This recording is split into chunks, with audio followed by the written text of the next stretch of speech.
नमस्कार, मैं हूं कोमल सिंह और आप देख रहे हैं पार्थ इंडिया न्यूज। आइए नजर डालते हैं इस वक्त की खास खबर पर। उत्तर प्रदेश के बांदा में एक सनसनीखेज मामला सामने आया है। चित्रकूट धाम मंडल बांदा में नाबालिग बच्चों को फंसाकर उनके साथ सेक्स करने और वीडियो बनाकर बेचने वाले आरोपी और उसकी पत्नी को पॉक्सो कोर्ट ने आज फांसी की सजा सुनाई है। आरोपी अश्लील वीडियो बनाकर इंटरनेशनल मार्केट में बेचता था। उसे इंटरपोल की शिकायत के बाद गिरफ्तार किया गया था। अक्टूबर 2020 में जलकर विभाग में तैनात एक जूनियर इंजीनियर राम भवन पर इंटरपोल के जरिए अश्लील वीडियो और फोटोज अपलोड करने के मामले में सीबीआई में शिकायत दर्ज कराई गई थी। मामले को इंटरपोल ने ट्रेस करते हुए सीबीआई को जानकारी दी थी। इंटरपोल ने सीबीआई को बताया था कि आरोपी के साथ उसकी पत्नी भी इस काम में लिप्त है। सीबीआई ने जांच करते हुए कोर्ट में चार्जशीट लगाई थी, जिस पर कोर्ट ने आज दोनों को फांसी की सजा सुनाते हुए 10 लाख रुपए का जुर्माना लगाया है।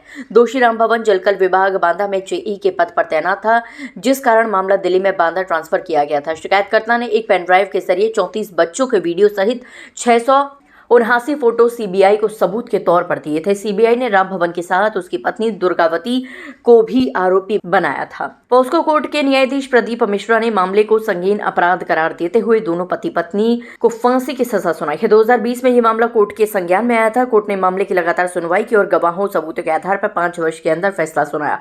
कोर्ट ने अपने फैसले में कहा कि जब तक इन दोनों की जान नहीं निकल जाती तब तक इन्हें फांसी पर लटकाया जाए।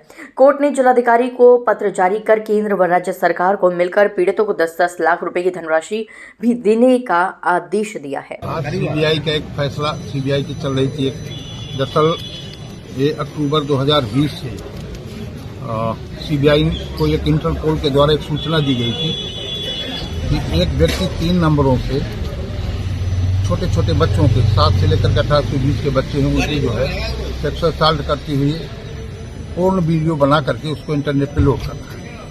और करीब 34 बच्चे थे। एक पेन ड्राइव भी सूचना देने वालों ने दी थी, जिसमें 34 बच्चों के वीडियोज थे और 679 फोटोज जो उसमें थे। उसको लेकर जब पेन ड्राइव मिला तो फिर केस रजिस्टर किया नई दिल्ली में सीबीआई ने, क्योंकि जुरिडिक्शन यहीं का था, बच्चे यहीं के थे।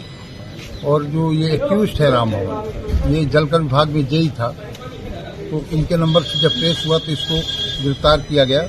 गिरफ्तारी के बाद फिर इनको फरवरी इसको और इसकी पत्नी को दोनों को गिरफ्तार करते हुए और इनको फरवरी में इनको चार्जशीट लगाई।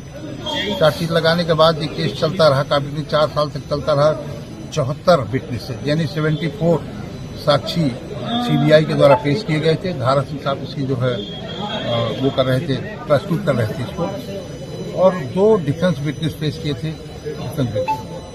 अंततः आज फाइनली इनको दोनों को मृत्युदंड से, जो पॉक्सो कोर्ट के विद्वान न्यायाधीश है प्रदीप कुमार मिश्रा, उसमें राम भवन को फांसी की सजा 5C में DLML जो पॉक्सो की धारा है उसमें, अन्य में भी सजाएं दी हैं। एक में आजीवन कारावास भी दिया है।